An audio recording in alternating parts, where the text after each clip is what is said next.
Bonjour à tous, c'est Raphaël. Aujourd'hui, c'est Sophie qui va m'interviewer sur le thème de l'abstinence. C'est un sujet qu'on souhaitait traiter parce qu'il nous semble qu'il venait dans la continuité des sujets déjà qu'on a pu aborder dans cette saison.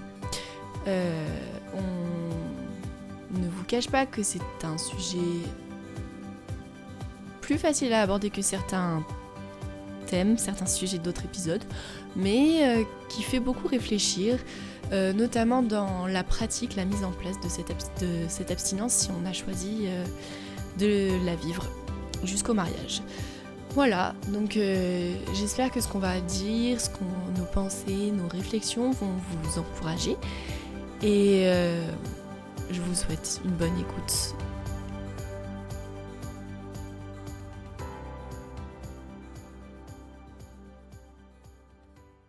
Bonjour Raphaël, bienvenue dans cet épisode sur ce thème de l'abstinence. On a choisi de parler de ce thème parce que c'est peut-être un peu en filigrane de tous les épisodes. Et puisqu'on est chrétien, l'abstinence forcément ça fait partie des questions qu'on discute dans le domaine de la sexualité, mais on voulait faire un épisode spécial sur ce thème parce que finalement c'est pas évident pour tout le monde et d'être d'accord et de le vivre en pratique.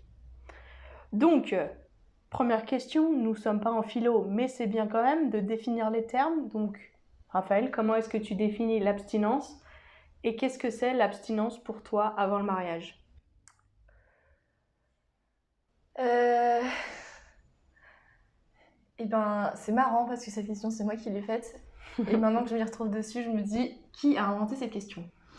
Non, l'abstinence, pour moi, il me semble, c'est le fait de choisir de ne pas avoir de relations sexuelles avec mon fiancé avant le mariage. Comment définir plus que ça ? Alors, pour aller un peu plus loin, est-ce que tu peux définir les implications du choix de l'abstinence de manière concrète ? Ah De manière concrète, les choix, ça veut dire que c'est décider de limiter les contacts physiques avec son partenaire, surtout. Alors après, les contacts physiques, je pense qu'elles sont propres à chaque personne, à chaque couple. Je pense notamment que avec mon fiancé, on n'a pas choisi d'arrêter de s'embrasser. Enfin, on n'a pas choisi de s'empêcher de s'embrasser avant le mariage. Mais je peux comprendre aussi qu'il y ait des gens qui le décident. Parce que c'est vrai que le fait de limiter le contact physique avec son partenaire dans l'abstinence, ça commence déjà dans la volonté de ne pas avoir de relations sexuelles avant le mariage. Mais en fait, la limite de quand commence la relation sexuelle, elle est très fine et elle est vraiment propre à chacun. Je pense, en tout cas. Et c'est pour ça que je disais tout à l'heure qu'en fait, avec mon fiancé, on s'embrasse sans problème, mais je peux comprendre qu'il y en ait qui se disent non, parce que c'est vrai que s'embrasser, c'est pas anodin, et ça peut créer des désirs dans notre intérieur, qui pourront nous pousser, pendant qu'on s'embrasse, à aller mettre une main là où on n'a pas forcément... là où ça va peut-être après nous pousser encore à aller mettre une main ailleurs, et puis ainsi de suite, et petit à petit, en fait, la relation sexuelle va commencer sans qu'on s'en rende compte. Donc, les limites physiques, je pourrais pas les définir là maintenant dans cette question, parce qu'en fait, je pense qu'elles sont vraiment propres à chaque couple, à chaque histoire aussi de chacun. Il y en a qui vont être plus sensibles que d'autres dans le toucher. Il y en a qui le seront... Enfin, il y en a qui vont... Pour qui, selon leur passé, ça va peut-être leur amener des souvenirs qui vont peut-être les encourager à aller plus loin ou quoi. Je pense vraiment que c'est très personnel à ce niveau-là. Mais le point commun reste quand même la relation sexuelle. C'est pour ça que je pense quand même, dans une relation, ça paraît idiot comme ça, mais définir ce que c'est la sexualité, à partir de quand pour nous commence la relation sexuelle, elle est hyper importante. Parce que je pense qu'on pourrait être surpris. C'est pas universel. Ouais. Il y en a pour qui ça va commencer peut-être à la pénétration, mais là je vous renvoie à l'épisode avec... sur Dieu, le sexe et moi, où Nathalie dit clairement qu'en fait ça commence pas que là. Pour d'autres, ça va commencer au moment où on va se tenir dans les bras plus de 30 secondes. Je sais pas, je dis n'importe quoi, mais... Et en fait, je pense que c'est très important dans une relation de commencer par là, de définir ce que c'est pour nous, la relation sexuelle, à partir de quand elle commence, pour savoir à partir de quand, en fait, on décide d'être abstinent. Et ça veut dire quoi? Est-ce que ça veut dire que, oui ou non, on va s'embrasser? Est-ce que ça veut dire qu'on va se tenir la main? Est-ce que ça veut dire que... Enfin, voilà. Je pense que ça dépend de chacun. Ouais, très intéressant. J'avais entendu la métaphore d'un camion garé en pente. Ouais. Et qu'il y a des cales à ce camion, à chaque roue.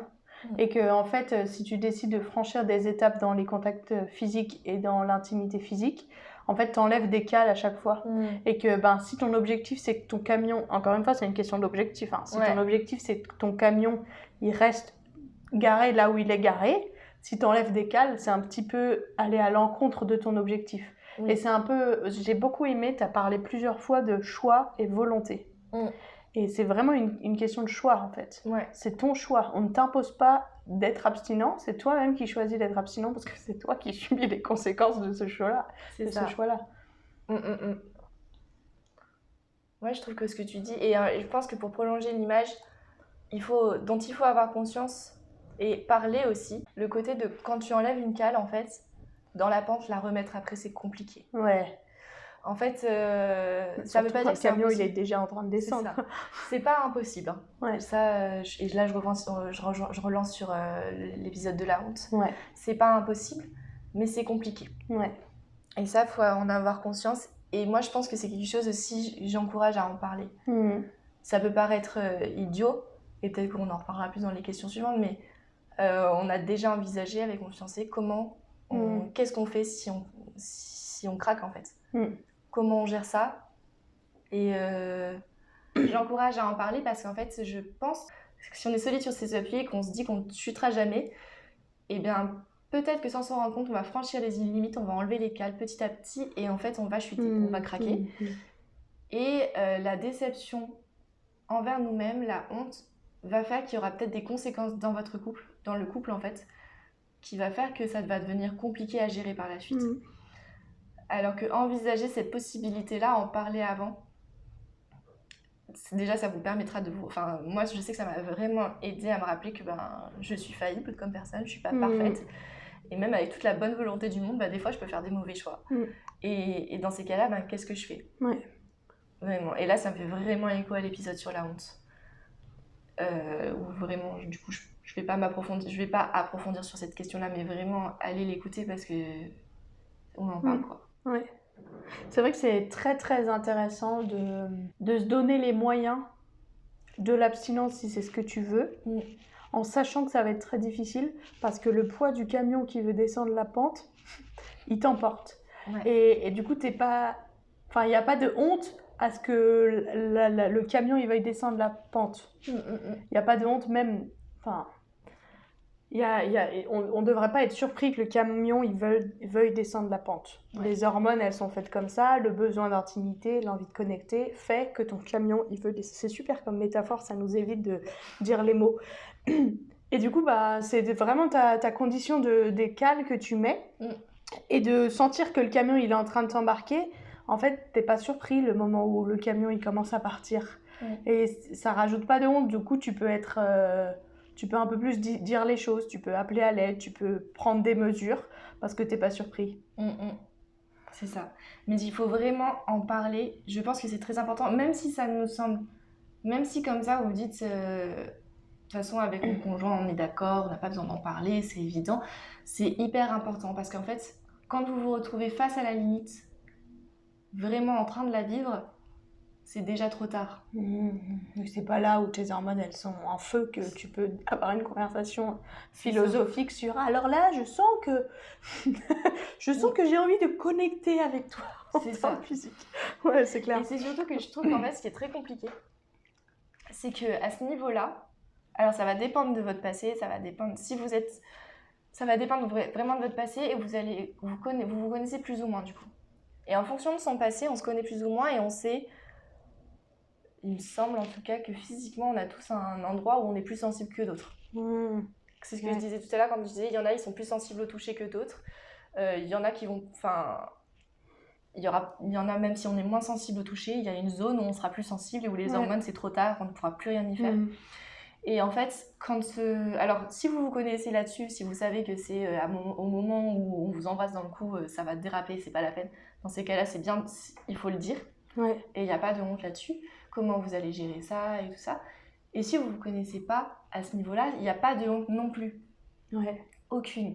Mais du coup, il faut avoir conscience qu'en fait, on ne sait pas à quel moment ça peut déraper. Ouais.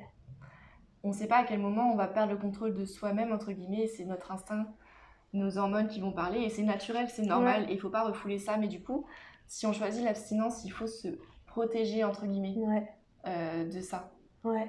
Et c'est pour ça que je pense que ça dépend vraiment de chaque couple, en fait. Ouais, c'est on ne clair. pourra pas vous dire, là, surtout, ne vous embrassez pas avant d'être fiancés. Ou même, je vais dire quelque chose, je vais peut-être faire, enfin, je sais pas si je fais exprès de surprendre ou quoi, mais ça va dépendre des couples. Dire, ne vous retrouvez pas, ne dormez pas ensemble dans le même lit. Ça aussi, il faut en parler. Il ne faut pas partir du principe que, en fait, ça aussi, il faut faire attention. Là, j'entends aussi ce côté-là de, effectivement, dormir dans le même lit, c'est peut-être enlever pas mal de cale, mais parlez-en quand même. Ouais. Parce que vous connaissez pas l'histoire, enfin, si, vous la connaissez peut-être, mais vous savez pas comment votre partenaire va prendre le fait que, non, surtout pas, c'est pas conventionnel de dormir ensemble. On en a déjà parlé, et en fait, pour moi, c'était important d'en parler, parce que j'ai besoin de savoir pourquoi pour lui on le fait, pourquoi pour moi je le fais, et pas juste c'est comme ça que ça a toujours été fait dans le milieu chrétien, parce que du coup on vient d'un milieu chrétien tous les deux. Ça a toujours été comme ça dans le milieu chrétien, donc on va respecter ça parce que si c'est fait, c'est qu'il y a une bonne raison.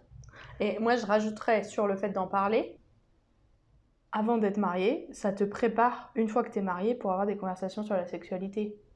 Parce qu'en fait, le but c'est pas juste de pas coucher, c'est de préparer ta vie maritale, quoi, ta vie conjugale. Donc tu veux te préparer à avoir des conversations sur la sexualité, même si c'est inconfortable et que tu es gêné et que c'est tabou et que tu sais pas trop quoi dire parce que tu sais pas comment ça fonctionne.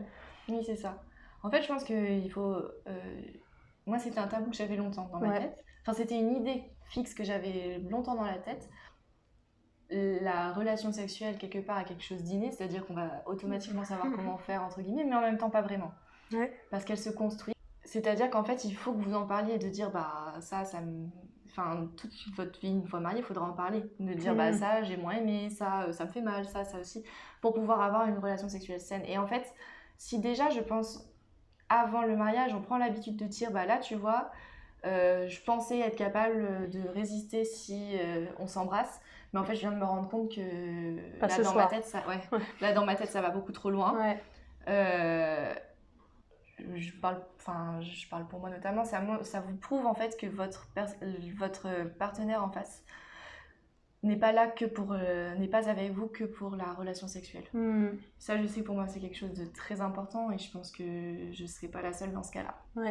En fait, le fait d'en discuter, de pouvoir parler ouvertement de ce qui vous fait, de ce qui vous gêne, de ce qui vous fait plaisir, de dire là ma limite elle est là et je suis désolée parce que je sais que toi t'aimerais bien aller plus loin mais moi je ne peux pas.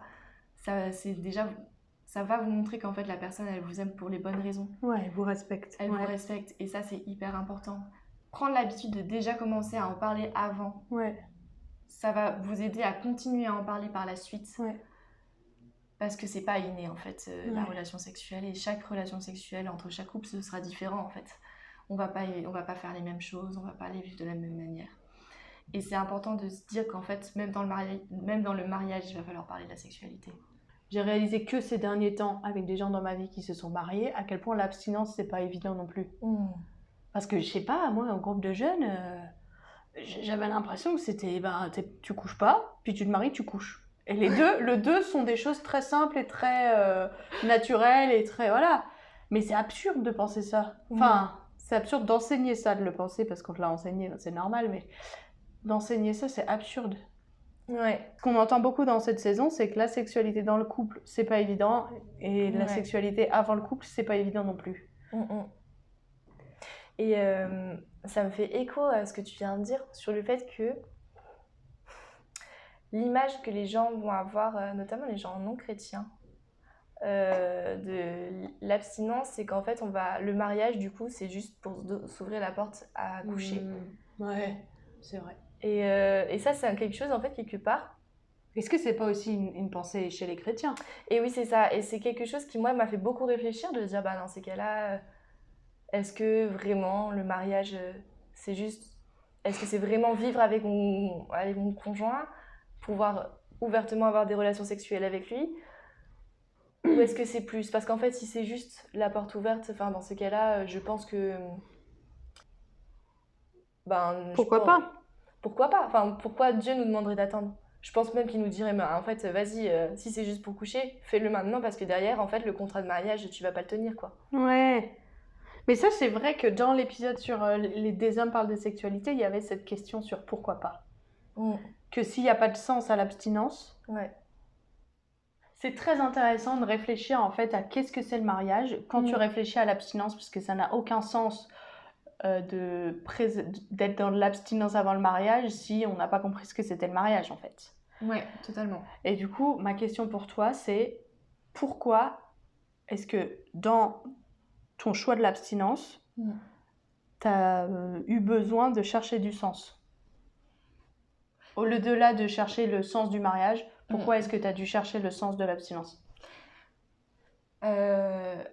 Déjà parce que je pense qu'en fait, si t'as pas d'objectif, si tu sais pas pourquoi tu le fais, Pourquoi? C'est comme pagayer dans la semoule, ça sert à rien. Ouais. Donc je pense que c'est important. Et pendant longtemps, moi, je m'étais même dit, si c'est pas pour moi, faut que je le fasse pour mon conjoint, en fait. Ouais. Bon, ça, c'était pendant longtemps, c'est souvent ce que je me suis dit, parce que je comprenais pas, en fait. Ouais. Et même ça, je pense que ça ne suffit pas. Parce qu'en fait, se dire, je le fais pour mon partenaire, ça veut dire qu'on ne sera pas une barrière pour la personne. C'est-à-dire qu'en fait, comment dire, le choix de l'abstinence se fait à deux, parce qu'en fait, on va, comme on dit, discuter, de dire, bah là, tu vois, pour moi, on va trop loin. Ouais. Ou alors, et du coup, l'autre va dire, ok, dans ces cas-là, on s'arrête là. Et puis peut-être que le lendemain, ce sera lui qui dira, là, ça va trop loin. Et en fait, si par contre, dans le seul sens qu'on y met, c'est de dire, bah lui, il veut attendre, du coup, je vais attendre parce que je l'aime, ça va être que le jour où il dira, moi, à ce moment-là, enfin non, le jour où vous serez là à dire, ah là, j'ai trop envie, je sens qu'il est bien parti, je vais rien dire, et en fait, vous ne mettrez pas de barrière, en fait, et finalement, vous finirez par peut-être pas respecter le choix. Ouais. Moi, c'est comme ça que j'ai cheminé dans ma tête et que je me suis dit, c'est pas une bonne raison pour décider d'être abstinente. Ouais, parce qu'en fait, c'est une forme de passivité et c'est une forme de se laisser faire. C'est ça. Qui n'est pas hyper porteur de vie dans la sexualité. C'est ça. Et du coup, c'est pour ça que je me dis qu'il faut vraiment chercher le sens, se poser 30 secondes, enfin même un peu plus dans sa vie et se dire, ok, Dieu m'a demandé d'être abstinente, pourquoi? Réfléchir à pourquoi Dieu me demande ça, déjà, ça peut être intéressant. Et dire, qu'est-ce que j'en pense? Parce que je pense que Dieu ne voit aucun problème, au contraire, il nous encourage même à réfléchir à pourquoi. Alors, il y a des fois, il va peut-être nous dire, t'as pas à avoir la réponse, je sais pas ce que je suis en train de dire. Mais que tu lui demandes, qu'on se permette de lui demander d'y réfléchir et tout, je pense qu'il l'accepte et il peut le comprendre.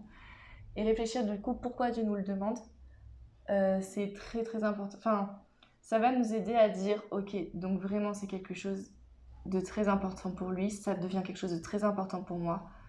Donc ça nous aidera à être plus droit en fait, plus enraciné, et donc à moins tomber quand la tempête arrive, quoi. On élimine les faux sens quand on se pose la question de pourquoi. Parce qu'en fait, il y a un faux sens que je voudrais dénoncer dans cet épisode, c'est que le fait de rester vierge jusqu'au mariage, ça nous donnerait de la valeur.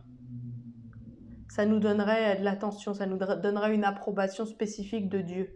Alors que ce n'est pas vrai. Ça ne nous donne rien de plus. Nous ne sommes pas plus aimés par Dieu, nous ne sommes pas plus aimés par notre conjoint, notre futur conjoint, nous ne sommes pas plus... Oui, nous n'avons pas plus de valeur, nous ne sommes pas plus entendables, je ne sais pas, toutes les autres choses qu'il faudra que je dénonce. Le fait d'être abstinent avant le mariage, ça n'a aucun lien avec la valeur qu'on peut avoir. Et moi, je suis ultra choquée par certains chrétiens qui disent « je ne peux pas me marier avec quelqu'un qui a déjà couché avant le mariage ». Où je suis là, genre, mais tu te prends pour qui? Et puis, tu sais, ce discours... Il faut que tu te gardes pure ou que tu restes vierge pour ton futur mari ou ta future femme. Ouais, d'où on est plus motivé par ça que par il faut que tu restes pure et abstinent jusqu'au mariage parce que Dieu te demande de le faire. Ouais, en fait, ce que tu dis, je trouve ça très intéressant parce qu'en fait, on appuie sur notre culpabilité. Mais oui. Moi, ce que tu es en train de me dire, ça me fait écho à ce qu'à mon groupe de jeunes, on m'avait dit. Nous sommes tous des cadeaux pour une personne en particulier. Bon, ça, après, c'est encore autre chose, mais on est des cadeaux, en fait. Ouais. Et si on décide de ne pas être abstinent avec la mauvaise personne, dans ces cas-là, on devient un cadeau abîmé. Et on a abîmé le cadeau de quelqu'un d'autre. Ouais. Et je me dis, mais c'est... Enfin, pendant longtemps, moi, j'ai été dans la culpabilité, de dire waouh. En fait, ça veut dire que la sexualité, c'est quelque chose de sale si c'est en dehors du mariage. Ouais. Et je pense pas déjà que ce soit le cas, en fait. Dieu ne demande pas l'abstinence, à mon sens, parce que la sexualité hors mariage est sale. Moi, je pense que c'est quelque chose qui va au-delà de ça. C'est juste au-delà. Alors après, il y a plusieurs... Je pense qu'en fait, on a cherché plusieurs réponses aussi à pourquoi Dieu nous demande ça. Pendant longtemps, moi, j'étais dans cette idée de, Dieu, c'est mon papa. Donc, je suis là à dire, ok, mon papa terrestre, quand il me dit, Raphaël, je ne sais pas, par exemple... ne fais pas ça. Ne fais pas ça.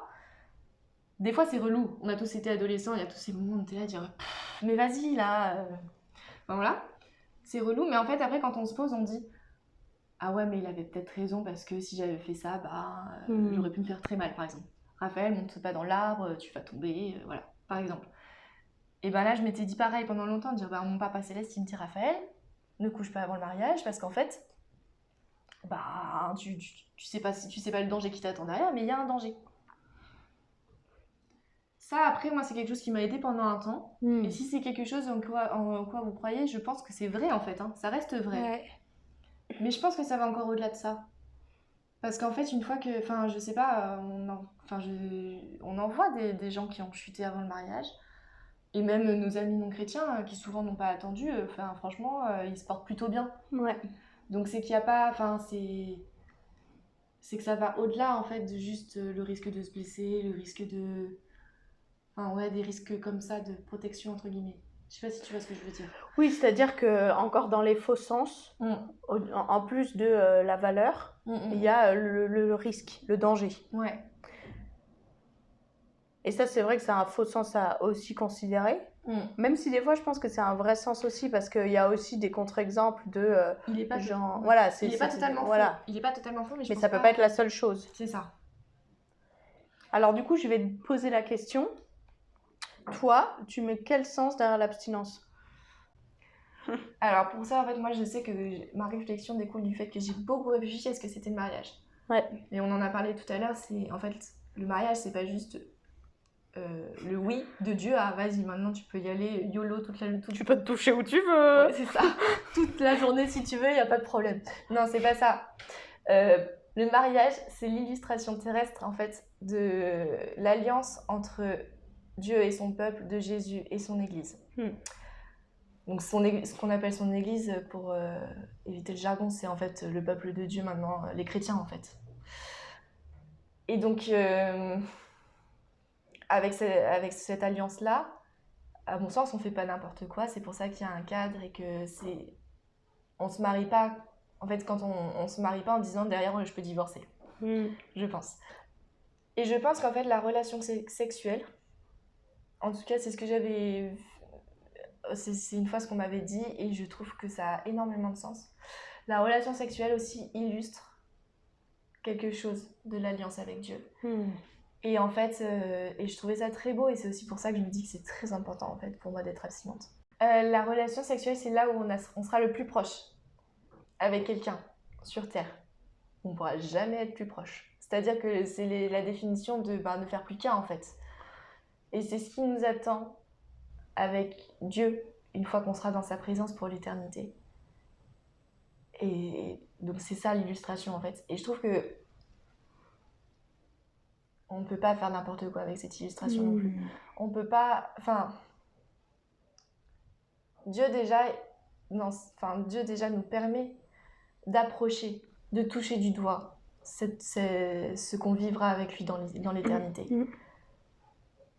Alors ne faisons pas n'importe quoi en fait, avec ce qui nous permet de toucher et ce à quoi on n'a accès que par grâce en fait.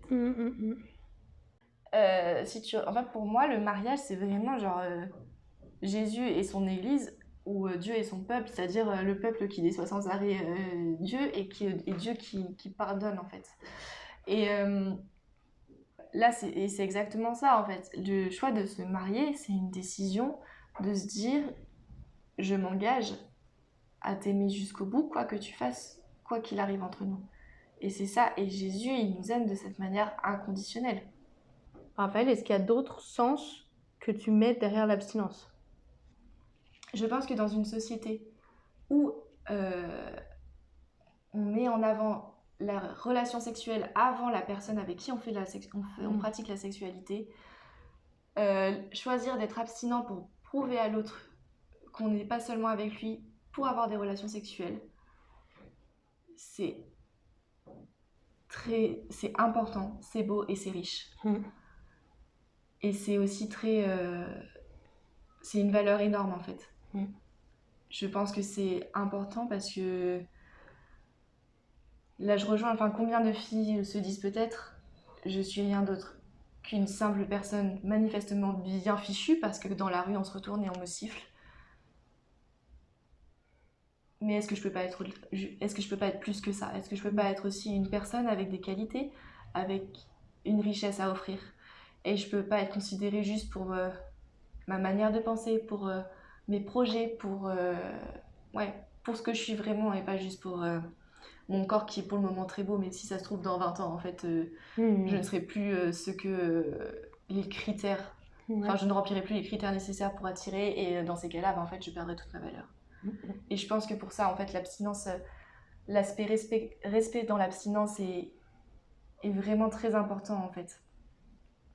Je pense que ça peut être le cas pour les garçons aussi, là je parle notamment au nom des filles parce que je suis une fille et je peux imaginer ce qu'elles ressentent, mais je néglige pas que ça, je ne veux pas dire que ça n'arrive pas pour des gars, hein. Ça peut l'arriver, et ça peut arriver tout autant, mais dans la société où on peut aussi mettre de la valeur sur quelqu'un qui a beaucoup de conquêtes, il peut y avoir dans un couple chrétien qui désire être abstinent avant le mariage cette manipulation inconsciente de dire s'il ne couche pas alors il ne m'aime pas. Et j'ai besoin de valider du côté de l'homme comme du côté de la femme, j'ai besoin de valider qu'il est attaché à moi physiquement, et c'est là où c'est important d'en avoir discuté avant pour que les choses soient claires, que le choix de l'abstinence n'est pas un choix de refus de valider la valeur de l'autre, même si c'est ce que la société dirait, mais c'est un choix de respect de la personne et de la parole de Dieu. Exactement. En fait, je pense qu'il y a un côté, on a besoin de se sentir aimé dans une relation sur deux plans. Le plan physique, on a besoin de se sentir désirable. Et c'est pour ça que la société, je pense, ça part aussi déjà, que la société nous encourage en fait à avoir des relations sexuelles. En partie, il n'y a pas que pour ça, mais en partie. Mais on a aussi besoin de savoir que on peut plaire à quelqu'un, mais pas juste pour notre physique. Et c'est un juste milieu en fait à trouver. C'est pour ça que c'est important d'en discuter. Il ne faut pas hésiter à parler de ça, de dire moi je t'aime parce que tu es comme ça, parce que tu me permets ça, parce que de dire pourquoi on aime l'autre, mais aussi de dire régulièrement tu es belle ou tu es beau. En fait, il faut pouvoir dire les deux, entre guillemets, justement parce que l'abstinence c'est très dur. Et donc en fait, il faut pas avoir peur de parler de tout, de dire tout ce qui nous passe. C'est-à-dire que si un jour on a l'impression de plus l'attirer physiquement, c'est-à-dire qu'on a l'impression qu'on est plus belle à ses yeux ou qu'on est plus beau à ses yeux, il ne faut pas hésiter à en parler, à lui dire peut-être tu me dis plus que tu me trouves jolie, ou tu me dis plus ceci, tu me dis plus cela. Peut-être qu'il a arrêté de le dire simplement parce que par habitude, un jour il a oublié et ça arrive. Mais du coup, en fait, vous le saurez que si vous en parlez avec lui. Je trouve que c'est très important d'en parler parce que du coup, dans l'abstinence, si à un moment donné on se sent plus désirable par l'autre, on va chercher à avoir la preuve que c'est vrai en allant chercher du contact physique par exemple. Ouais. Et c'est là que ça devient, c'est là que du coup on prend le risque de décaler la cale. Ouais. Et de faire finalement rouler le camion en arrière. Ouais. C'est pour ça que le respect va dans les deux sens aussi. Ouais. Il faut avoir conscience de ces deux plans entre guillemets de l'attirance physique, mais pas que. Dans une société où on met énormément en avant les agressions sexuelles, où on met énormément en avant que une fille, souvent dans la rue, elle peut se faire siffler régulièrement et que c'est pas très respectueux. Il faut faire attention à ça, de peut-être lui dire écoute, tu me plais physiquement, mais j'ai envie de te montrer que t'es pas que ça pour moi. Ouais. Je pense que c'est beau. Je dirais que il y aurait plein d'autres raisons ou plein d'autres sens qu'on met derrière l'abstinence, mais on va s'arrêter là. Oui, en fait, tout ça pour dire, je pense que le plus important, c'est déjà, de se poser soi, seul, d'y réfléchir, de dire l'abstinence. Pourquoi l'abstinence? Qu'est-ce que Dieu attend de moi? Pourquoi il me demande ça? Et est-ce que je suis d'accord, pas d'accord? Ouais. Et une fois que c'est fait, en parler avec l'autre, à deux, voir là où si vous vous accordez, si vous ne vous accordez pas, comment vous mettez ça en place. Parce que comme tu dis, les raisons, elles peuvent être multiples. Donc en fait, la conclusion, c'est qu'il faut que vous en discutiez, vous. Mais en tout cas, c'est hyper important parce que ça nous concerne, célibataires ou en couple, ce sujet du sens qu'on met derrière l'abstinence. Parce qu'en fait, on a plein de choix dans l'abstinence. Il y a le fait de ne pas coucher ou de ne pas avoir des gestes qu'on n'a pas envie d'avoir avec la personne avec qui on est en couple, si on est en couple. Mais il y a aussi comment on va nourrir nos pensées. Parce que clairement, si tu regardes plein de films avec des gens tout nus qui sont collés et qui mettent des mains là où toi tu veux pas les mettre sur ton partenaire, et ça va orienter ta pensée. Enfin, je veux dire, c'est tout un réseau de facteurs qui nous aident et qui facilitent notre vécu de l'abstinence. Oui. Et donc, en fait, que tu sois célibataire ou en couple, tu peux vivre au présent quelque chose qui aidera peut-être ton futur. Ou pas. Et je pense que ça devient un combat finalement de rester abstinent. Ouais. Dans ce combat-là, il ne faut pas hésiter à se rappeler régulièrement et à se redemander si on est toujours d'accord avec ce pourquoi on a décidé d'être abstinent. Quel sens on met toujours? Quel sens on met? Est-ce que notre sens est toujours le même? Et si c'est là, si c'est pas le cas, pourquoi? Enfin, le but c'est pas de se faire des nœuds au cerveau, mais en même temps, il faut prendre le temps d'y réfléchir parce qu'à un moment donné, lutter, on ne sait plus pourquoi. C'est se fatiguer aussi en fait. Oui, et puis en fait, tu mets pas le même sens derrière l'abstinence quand ça fait 2 semaines que tu es ensemble que 2 semaines avant ton mariage. Oui. En fait, ça sert à quoi de tenir 2 semaines avant le mariage? C'est pas la même chose que 2 semaines après le début d'une relation. Donc c'est pour ça qu'il faut continuer de s'encourager, de s'exhorter. Et je dirais que pour lutter contre la honte, il faut intégrer des gens autres que des gens dans le couple. Ça veut dire que c'est pas eux qui vont te dire fais pas ça, fais ça, parce que c'est toi qui prends ta responsabilité, mais d'avoir les opinions des autres, d'avoir l'aide des autres. Je peux pas t'imposer quelque chose que t'as pas décidé par toi-même parce que ça n'a pas de sens. Oui, et c'est pas porteur de vie. Et c'est pas porteur de vie. On va maintenant s'acheminer vers la dernière question de l'épisode. Quels sont tes 2 centimes sur l'abstinence, Raphaël? Je dirais que c'est très dur. Déjà, on va pas le nier, c'est très dur. Mais alors déjà, je pense qu'en tant que chrétien vers des non-croyants, c'est un témoignage énorme. Parce que ça suscite des conversations. Ça fait réfléchir aussi. Et ça, je parle vraiment de mon témoignage à moi, où j'ai des conversations avec des copines où vraiment même pour moi, c'est hyper ouf. Je pense que ça, c'est quelque chose dont on n'a pas beaucoup parlé dans cette saison, dans cet épisode non plus. Mais le témoignage le témoignage est énorme en fait. Mais le témoignage, je pense qu'il marche vraiment. Il a du sens que si nous, on met du sens sur pourquoi on a décidé d'attendre, pourquoi on a décidé d'être abstinent. Et je pense aussi que savoir pourquoi on est abstinent rend le combat pas moins difficile. Mais, pas moins difficile sur le plan physique, dans le sens où ce sera toujours autant de limites. Il y aura toujours autant d'hormones. Ouais, mais sur le plan moral et sur l'espérance, ça aide énormément de savoir pourquoi on le fait. De se le rappeler régulièrement, de dire là tu vois, va falloir qu'on s'éloigne. J'en ai pas envie, t'en as pas envie, c'est pas agréable, mais en même temps, on a besoin de se le rappeler parce que ce sera pas plus facile au niveau des limites physiques, mais par contre au niveau de l'espérance, ça aide énormément et ce sera porteur de vie en fait. Et j'ai même envie de vous dire que ça va vous aider à grandir dans votre couple. Ça va, comme on a pu beaucoup le dire au début, déjà dans la communication, c'est énorme comme ça, on apprend vraiment à être vulnérable avec l'autre, à communiquer sur des choses qui peuvent nous paraître sans importance quelquefois. Mais en fait, au-delà de ça, l'abstinence fait ressortir pas mal de choses qui font qu'on va grandir dans notre couple et ça, je pense que c'est hyper important aussi et c'est beau de l'avoir en tête. Merci beaucoup Raphaël. Avec plaisir. On espère que cet épisode vous a plu, qu'il vous a permis de réfléchir sur le sujet de l'abstinence ou peut-être qu'il vous a permis d'avancer dans votre réflexion sur ce sujet. N'hésitez pas à nous laisser des commentaires sur l'épisode ou la saison ou même le podcast en général. On est toujours ravis d'avoir vos retours et on a très très envie de continuer à progresser et à évoluer. Et c'est aussi grâce à vous qu'on peut le faire. Je vous souhaite à tous une bonne fin de semaine, une bonne fin de journée ou une bonne fin de nuit et à très bientôt.